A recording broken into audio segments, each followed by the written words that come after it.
Hello everyone, bones ইন্ট্রোডাকশনের next পার্টে সবাইকে welcome জানাচ্ছি। সো আগের পার্টে আমরা আলোচনা করছিলাম হিউম্যান বোনসের করটি নিয়ে। সো মানবদেহের যে করটি, এটা নিয়ে আমরা এই যে করটি এখানে চিত্রের মধ্যে দেখা যাচ্ছে, আমরা 3D স্ট্রাকচারের মাধ্যমে আগের ক্লাসে দেখছিলাম। সো মানবদেহের যে কঙ্কাল তন্ত্র, একে আমরা টোটাল দুইটি ভাগে ভাগ করতে পারি, অক্ষীয় এবং উপাঙ্গীয়। অক্ষীয়র মধ্যে আমাদের অস্থি হচ্ছে 80টা। অক্ষীয় মিন্স কি? অক্ষীয় মানে হচ্ছে মানবদেহের লম্ব বরাবর, আমাদের হাত আর পা বাদে লম্ব অংশ বরাবর যে অস্থিগুলো আছে অক্ষীয় অস্থি বলা হয়। টোটাল হচ্ছে 80টা। আর উপাঙ্গীয় মানে হাত পা এগুলো মিলে হচ্ছে আমাদের উপাঙ্গীয় কঙ্কাল হচ্ছে 126টা হবে। সো আজকে হচ্ছে আমরা মানবদেহের অক্ষীয় কঙ্কালের মোট 3টা অংশ, করটি, মেরুদণ্ড এবং বক্ষপিঞ্জর।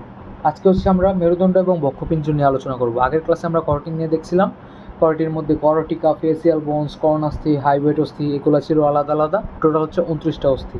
সো মেরুদণ্ডের অন্তর্গত অস্থি হচ্ছে 26টা, যেগুলোকে আমরা কশেরুকা বলে থাকি, এবং বক্ষপিঞ্জরে হচ্ছে টোটাল 25টা। সো মেরুদণ্ডের কশেরুকাগুলোকে আবার বিভিন্ন ভাগে ভাগ করা হয়। লাইক আমরা যদি বাংলায় বলি গ্রীবাদেশীয় কশেরুকা, বক্ষদেশীয় কশেরুকা, কটিদেশীয় কশেরুকা এবং শ্রোণীদেশীয় কশেরুকা। তারপর আরও আছে, এবং এরগুলোকে আমরা আবার বলতে পারি সার্ভাইকাল, থোরাসিক, লাম্বার, স্যাক্রাল, আলাদা আলাদা বলা যায়। সো আমাদের এখানে প্রথমে আমরা দেখতে পাচ্ছি এই যে এখানে কিছু অংশ আছে C1, C2, C3 like C7 পর্যন্ত, এগুলোকে আমরা বলবো সার্ভাইকাল কশেরুকা। C7 মানে আমাদের 60টা আছে সার্ভাইকাল কশেরুকা।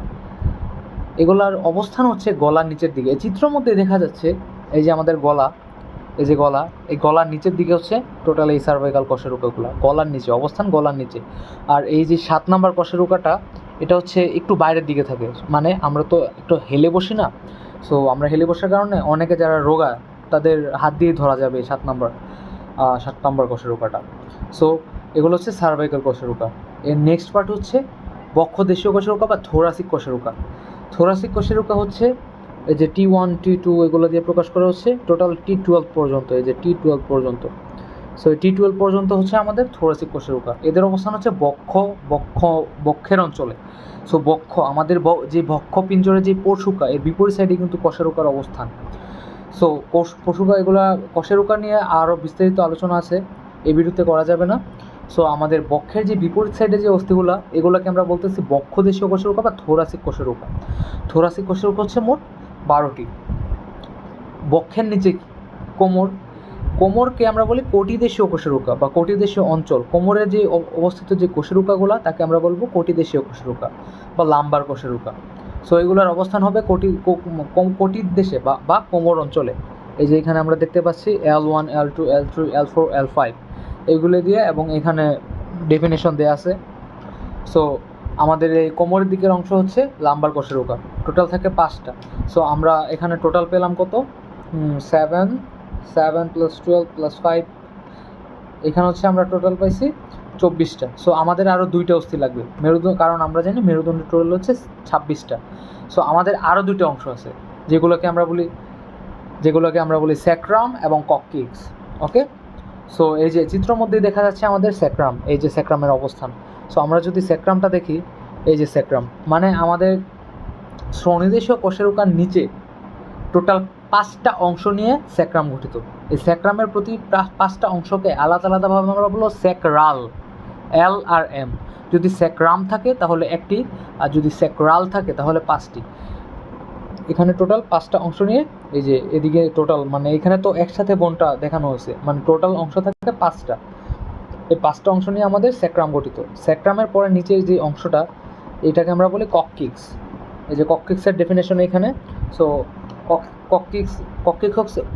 কক্কিক্স হচ্ছে স্যাক্রালের নিচে বা স্যাক্রামের নিচে। কক্কিক্সের ক্ষেত্রে আমরা এটাকে মেনলি বলা হয় বাংলায় পুচ্ছদেশীয় কশেরুকা বা কক্কিজিয়াল কশেরুকা। এটা হচ্ছে আবার 4টি ভাগে। যদি আমরা বলি কক্কিজিয়াল তাহলে বলতে হবে 4টি, আর যদি বলি কক্কিক্স তাহলে একসাথে হচ্ছে 1টি। এখানে আমাদের 1টি দেখানো হয়েছে। সো এখানে হচ্ছে আমাদের টোটাল 26টি, মেরুদণ্ডের টোটাল 26টি কশেরুকা। সো কি সার্ভাইকাল 7টা, থোরাসিক 12টা, লাম্বার 5টা, স্যাক্রাল 5টা, আর হচ্ছে কক্কিজিয়াল 4টা। আর আমরা স্যাক্রালকে একসাথে একটা বলবো, যাকে আমরা বলবো স্যাক্রাম, এবং কক্সিজিয়ালকে একসাথে একটা বলবো যাকে আমরা বলবো কক্সিক্স। সো এই হলো আমাদের মেরুদণ্ড নিয়ে টোটাল আলোচনা। I think this will be easy for you guys. Total 26টা অস্থি আমাদের মেরুদণ্ডে। এখন আমরা দেখবো বক্ষদেশীয় যে অস্থিগুলো তা নিয়ে, বক্ষদেশীয় অস্থিগুলোকে। সো এখন হচ্ছে আমাদের আলোচনা হচ্ছে বক্ষদেশীয় অস্থিগুলো নিয়ে। সো আমরা একটু আগে মেরুদণ্ড নিয়ে দেখলাম, এখন হচ্ছে আমাদের বক্ষদেশের অস্থিগুলো নিয়ে আলোচনা করব। বক্ষদেশের অস্থিকে আবার দুইটা ভাগে ভাগ করা হয়। এগুলোকে আমরা বলতে পারি স্টার্নাম এবং পোরশুকা। মেরুদণ্ডের অংশগুলোকে আমরা বলতাম কশেরুকা। এই যে এখানে চিত্রের মধ্যে আমরা টোটালি ইজিলি দেখতে পাচ্ছি যে লাম্বার, L1, থোরাসিক টি দিয়ে প্রকাশ করছে, আবার উপরে যে সি আছে সার্ভাইকাল, এগুলো আলাদাভাবে দেখা যায়। অর্থাৎ আমি যে বলছিলাম বক্ষদেশীয় বা থোরাসিকের ক্ষেত্রে কেন এগুলোকে বক্ষদেশীয় বলা হয়, এই যে আমাদের এই যে থোরাসিক T1 T2 এইগুলা, এই যে T1 T2 কই, এই যে T1 T2 এগুলার অবস্থান হচ্ছে আমাদের টোটালি বক্ষদেশের দিকে।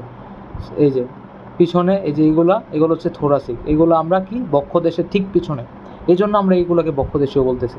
So there is a reason. So এখন আমরা দেখব বক্ষদেশীয় যে অস্থিগুলো নিয়ে। সো আমরা কি বলছি, স্টার্নাম এবং হচ্ছে আমাদের পোরশুকা। সো সবার আগে বলতে হবে যে পোরশুকাগুলো নিয়ে, কারণ পোরশুকা নামটা খুবই মানে আগেই শোনার কথা। সো পোরশুকা হচ্ছে আমাদের 12 জোড়া বা 24টা। আমরা বলছিলাম বক্ষদেশে মোট 25টা অংশ থাকে। সো এর মধ্যে পোরশুকা হচ্ছে 24টা। আর তাহলে কি পোরশুকা স্টার্নাম বললাম না, তাহলে স্টার্নাম হবে একটা। সো স্টার্নাম কোথায় অবস্থান করে, এই যে এখানে আমরা চিত্রে দেখতে পাবো স্টার্নামের অবস্থান। This is sternum. এই যে একটা অস্থি, এই যে একটা অস্থি, এটাকে আমরা বলবো স্টার্নাম। সো স্টার্নামকে আবার 3টা ভাগে ভাগ করা হয়, ম্যানোব্রিয়াম, বডি এবং জিফয়েড প্রসেস। সো এখানে স্টার্নামের অংশটাকে যদি আমরা এখানে ক্লোজলি দেখি, তাহলে এই চিত্রের মধ্যে আমরা 3টা অংশ দেখতে পাবো।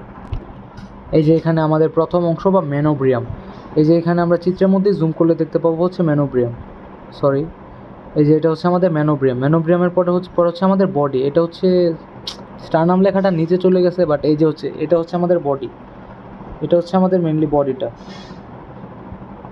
মানে এটা হচ্ছে উপরের অংশটা হচ্ছে ম্যানোব্রিয়াম, এটা হচ্ছে আমাদের বডির নিচে হচ্ছে আমাদের থাকে জিফয়েড প্রসেস।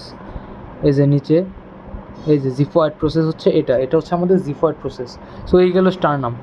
আর এই যে সাদা অংশগুলা বা পোরশুকার সামনে যে সাদা অংশগুলো, এগুলো হচ্ছে মেনলি তরুণাস্থির মাধ্যমে আমাদের স্টার্নামে যুক্ত থাকে আর কি পোরশুকাগুলো। আবার এই পোরশুকাগুলো স্টার্নাম থেকে যুক্ত হয়ে এই যে চিত্রের মধ্যে দেখা যাচ্ছে একবার হচ্ছে কশেরুকার সাথে, মানে আমাদের পিঠের অংশের সাথে যুক্ত হয়, এবং এরা যে এই যে বদ্ধ অংশটা তৈরি করতেছে, এইটাকে আমরা বলতেছি বক্ষপিঞ্জর, এই জন্য এটাকে পিঞ্জর বলা হচ্ছে।